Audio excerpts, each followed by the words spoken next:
कहानियाँ कहानियाँ, छोटी कहानियाँ, बड़ी कहानियाँ, रुलाने वाली कहानियाँ, हंसाने वाली कहानियाँ, डराने वाली कहानियाँ, हर तरह की कहानियाँ कभी सुनी है? मैं सुनाती हूँ आज से आपको छोटी छोटी कहानियाँ। चलिए सुनते हैं। हरी बहू कहाँ मर गई? इतनी देर से लल्ला रो रहा है, दूध तो पिला दे इसे। अपने 6 महीने के छोटे से पोते को गोद में चुप करवाते हुए एक कमर से झुकी हुई बूढ़ी महिला निर्मला जी अपनी बहू को डांट रही है। एक पतली सी औरत अपने कमरे में लैपटॉप पर हेडफोन लगाकर 2 लोगों से बात कर रही है। शायद मीटिंग चल रही है। Okay sir, I will make this assignment tomorrow. ये कहते हुए सिद्धि ने अपना लैपटॉप ऑफ किया, हेडफोन्स उतारे और जल्दी से बिना चप्पलें पहने ही वहीं से चली गई जहां उसकी सास बैठी है। आ गई माँ जी, लाइए दीजिए मुझे। ये कहते हुए सिद्धि बच्चे को गोद में ले लेती है, उसे पुचकार कर प्यार करती हुई अपने कमरे में ले जाने लगती है। पीछे से निर्मला गुस्से में उस पर बरसती है। काम के अलावा भी दुनिया होती है, बच्चे पर ध्यान नहीं देना होता, न घर देखना है। सारा घर फैला हुआ है, रसोई फैली हुई है, बस सुबह सुबह ही अपना टुनटुना लेकर बैठ जाते हैं। सर झटककर निर्मला जी ने अपना सारा गुस्सा सिद्धि पर निकाल दिया। सिद्धि अपने कमरे में आकर अपने प्यारे से बेटी को देखती है जो भूख से तड़प रहा है। सिद्धि उसे दूध पिलाना शुरू करती है। अब छोटा नन्हा शैतान अपनी माँ की छाती से लगा हुआ है और शांत है और अपने नन्हे हाथों से अपनी माँ के कुर्ता पकड़ रहा है। बच्चे को दूध पिलाते हुए सिद्धि को भी उस भूख का एहसास होता है, लेकिन वो अभी नहीं उठ सकती। वो मन ही मन अपने भगवान को याद करती है। हे केशव, क्या करूँ? बहुत भूख लगी है, अभी उठ भी नहीं सकती और ज़्यादा देर भूखी रही तो शुगर लो हो जाएगी मेरी। ऊपर से माँ जी भी गुस्से में है। देखा ना आपने, ज़रा सी बात पर कैसे भड़क उठी। अरे मैं खाली थोड़ी ना घूम रही थी, काम कर रही थी। स्कूल की मीटिंग अटेंड करनी ज़रूरी थी, आगे 3 महीने की छुट्टी मिल सके और मैं इस शैतान का ध्यान रख सकूं। लेकिन उन्हें तो बस मुझे डांटना आता है। क्यों केशव, क्या माँ होना गलत है या माँ होने के बाद अपनी नौकरी या कोई काम करना गलत है? यही सब सोचते हुए सिद्धि की आंखें नम हो जाती हैं। इतने में उनकी 4 साल की बेटी कटोरी में एक सेब की 3-4 फाँक लेकर आती है। मम्मा, मुझे नहीं खाया जा रहा, आप खा लो। सिद्धि कहती है, क्यों अम्बी, आपने क्यों नहीं खाया? अम्बी, मम्मा पेटू भाई बढ़ गया। सिद्धि के कुछ करने से पहले ही अम्मा वहाँ से भाग जाती है अपनी दादी के पास। सिद्धि उस कटोरी में रखे सेब को खा लेती है। फिर वो अपने बेटे को देखती है जो सो चुका है। सिद्धि उसे चूमती है प्यार से और बेड पर सुलाकर बाहर आ जाती है। बाहर आकर उसकी बेटी उसके पास आती है और 2-3 बिल्स थमा जाती है जो उसकी सास ने ही भिजवाए थे। सिद्धि उन्हें देखती है। ओहो, इन्हें भी अभी आना था। पानी का बिल, बिजली का बिल, गैस का बिल, हाउस टैक्स। उफ केशव, अब मैं क्या करूं? मेरी सैलरी सारी अम्मी के स्कूल की फीस में लग गई और ऋषभ की भी सैलरी नहीं आई है अभी तक। कहाँ से चुकाऊं मैं ये बिल्स? सिद्धि यही सब सोच रही है और किचन में जाती है दोपहर का खाना बनाने। किचन पूरा फैला हुआ है। सिद्धि जल्दी से एक गैस पर दाल चढ़ाती है कुकर में और एक गैस पर चावल। फिर वो जल्दी से किचन को साफ करने में लग जाती है और अभी भी उसकी सोच बरकरार है। ना जाने इस पिक्की को भी आज ही छुट्टी लेनी थी। कितना काम फैला हुआ है, मैं अकेले कैसे करूँ केशव? माँ जी तो कुछ भी मदद नहीं करवाती मेरी, और अगर मैं सिर्फ किचन में लगी रहूँ तो छोटू भी उठ जाएगा और फिर से रोने लग जाएगा। फिर से माँ जी से डांट पड़ेगी। मैं तो सच में बहुत परेशान हूँ, क्या करूँ? कुकर में सीटी आती है। सिद्धि गैस कम कर देती है। तभी उसे पीछे से आवाज़ आती है, लाइए भाभी, मैं कर देती हूँ। सिद्धि पीछे पलट कर देखती है। अरे राशि, तुम जल्दी आ गई। सिद्धि की ननंद राशि है जो छोटी है और कॉलेज से अभी आई है। हाँ भाभी, कॉलेज का एक ही लेक्चर लगा बस, इसीलिए वहाँ समय ख़राब करने की बजाय मैंने सोचा कि घर ही चले जाऊँ। आप खाना बना लीजिए, मैं कर देती हूँ बर्तन। सिद्धि कहती है, नहीं राशि, तुम रहने दो, मैं कर लूँगी। राशि कहती है, नहीं भाभी, आप सारा दिन लगे रहते हो, बच्चे को भी तो देखते हो, अपना स्कूल का भी काम करते हो। रोज़ तो मैं नहीं करवा पाती हूँ, ज़्यादा काम आपके साथ। अभी मैं ये कर देती हूँ, आप खाना बनाइए। सिद्धि कहती है, ठीक है राशि।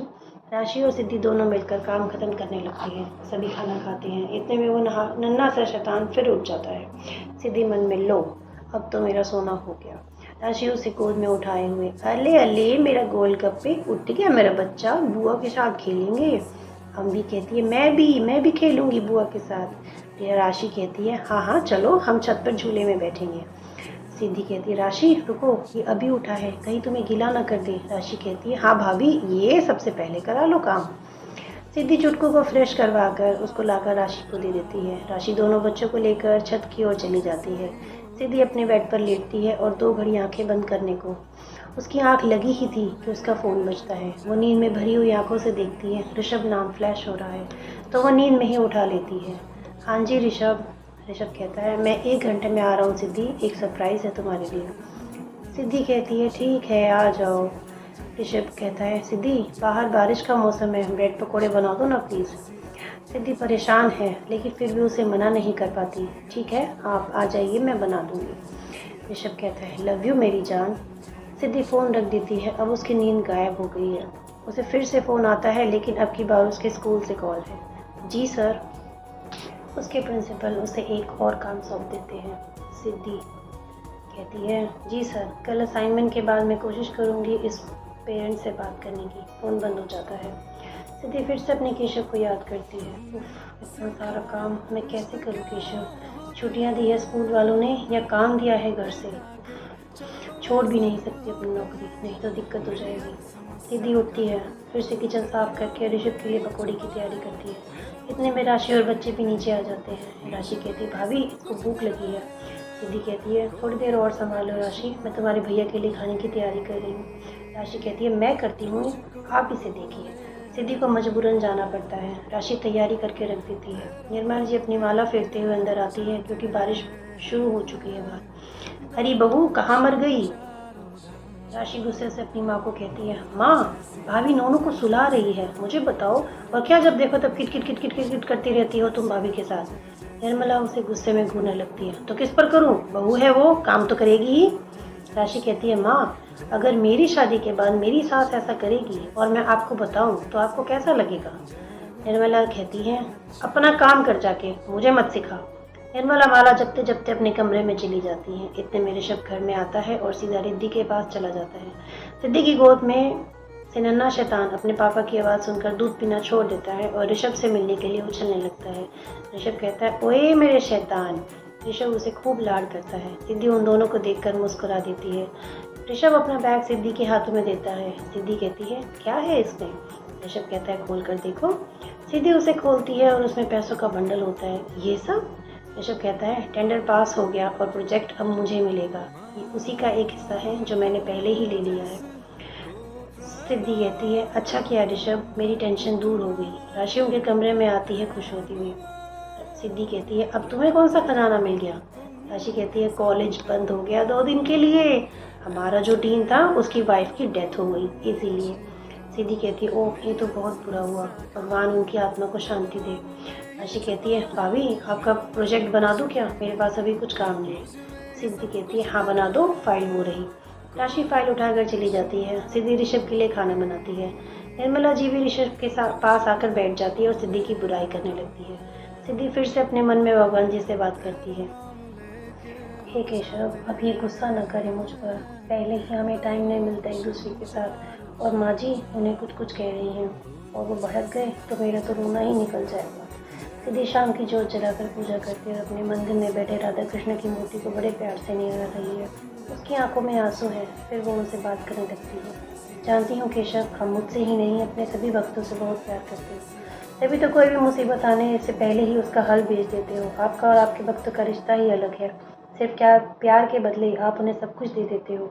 जैसे सुदामा को 2 लोक का स्वामी बना दिया, वैसे ही अपने भक्तों के आंसू गिरने से पहले ही उन्हें थाम लेते हो। उन्हें कभी मझधार में नहीं छोड़ते, चाहे वो आपसे रूठ ही क्यों ना जाए, लेकिन आप उनसे कभी नहीं रूठते। आप सदा उनके साथ रहते हो। मैं जानती हूँ मेरी भी सारी परेशानी आपने सुन ली थी, तभी तो एक एक करके मेरी सभी मुसीबतों का हल दे दिया। आज भी, कल भी दिया था और आगे भी दोगे। धन्यवाद केशव। सिद्धि पूजा करके अपनी बेटी को लेकर बैठ जाती है।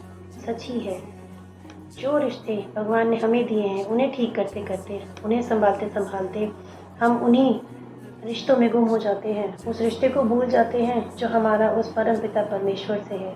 जो रिश्ता किसी भी रिश्ते से सबसे पहले बना है, बाकी रिश्तों के छूटने के बाद भी रहेगा, उसे हम नज़रअंदाज कर देते हैं, पूजा नहीं करते, उनमें ध्यान नहीं लगाते, एक बार भी हाथ जोड़कर उन्हें धन्यवाद नहीं देते, जिसकी वजह से हम कितने सबल हैं।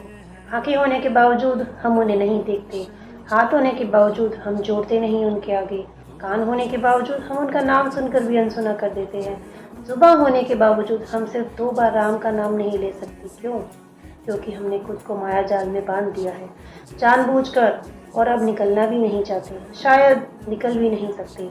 लेकिन उस भगवान से, उस ईश्वर से, उस खुदा से, उस गॉड से, उस परवरदिगार से, उस सच्चे बादशाह से, उस मालिक से, उस रब से कुछ पल के लिए ही सही हम रूबरू तो हो ही सकते हैं। उसके दर पर जाकर अपना सिर तो झुका ही सकते हैं। कम से कम दिन में एक बार तो नाम ले ही सकते हैं अपने इष्ट का, जो हमें हर मुसीबत से लड़ने की ताकत देता है। सभी रास्ते बंद होने पर एक रास्ता वो खोलता है। तो हमें उस भगवान से अपना रिश्ता नहीं भूलना चाहिए, नहीं तो भगवान भी यही सोचेगा, ये तू तेरा और मेरा रिश्ता भूल गया। इस कहानी का नाम था सच्चा रिश्ता, जो कि सिर्फ और सिर्फ हमारे उस भगवान के साथ होता है हमारा। तो ये थी एक छोटी स्टोरी। आप जल्द ही मिलेंगे अगली छोटी सी स्टोरी।